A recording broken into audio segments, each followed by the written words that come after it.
Good evening and welcome to the Channel Studios here in London with your international news around the world in 5. The death toll from powerful tornadoes that devastated towns in Kentucky is likely to pass 100, the governor says, as hope of finding survivors diminish.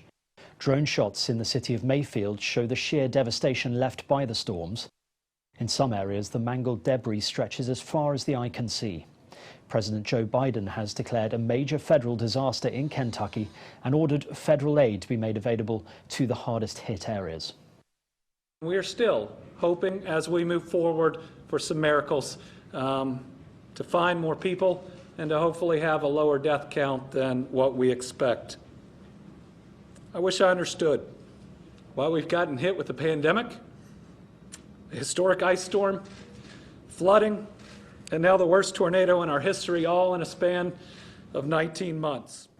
France and the Netherlands are seeking to find a common European Union approach over a diplomatic boycott of the 2022 Olympic Games in China.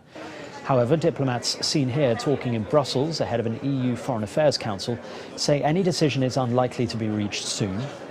EU diplomats say Hungary, China's closest ally in the bloc, would never support a diplomatic boycott, but there could be a consensus among the remaining 26 members. China reacted angrily to the US, UK and Australia deciding not to send diplomats, saying countries shouldn't be playing politics with sport. 2 cargo ships have collided in the Baltic Sea between the Danish island of Bornholm and the southern Swedish city of Ystad, leaving 2 people missing. The incident happened in foggy conditions between a 55-metre Danish ship and a 90-metre British registered Scot carrier. The former capsized and is still currently upside down. A rescue operation was launched for 2 missing people. 1 person has been killed and 14 injured in a shooting at a vigil near Houston in Texas.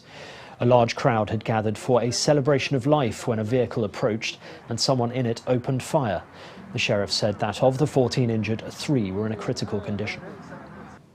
Rescuers have continued the search for 2 people still missing under the rubble of houses destroyed by a suspected gas explosion in Sicily.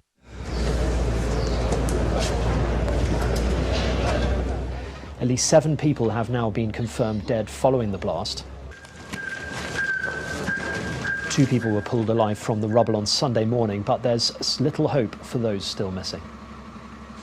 The office of the South African president says he is receiving treatment after testing positive for COVID-19. In a statement, they said Cyril Ramaphosa has mild symptoms and is isolating in Cape Town.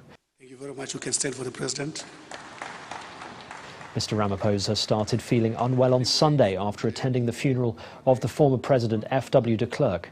He has delegated all responsibilities to his deputy president, David Mabuza, for the next week. The West African regional bloc ECOWAS has expressed strong concerns over delays in Mali's transition to civilian rule. Colonel Assimi Goïta seized power in Mali, detaining the transitional President Ba Ndour and Prime Minister. ECOWAS say there would be additional economic sanctions if no concrete progress was made to hold fresh elections scheduled for late February. Hamasz Sandhu of India has been named Miss Universe in a ceremony marking the 70th anniversary of the international pageant. Miss Universe is India! The 21-year-old burst into tears as she was announced the winner. Israel hosted the contest in the Red Sea resort of Eilat amid a surge in COVID-19 cases.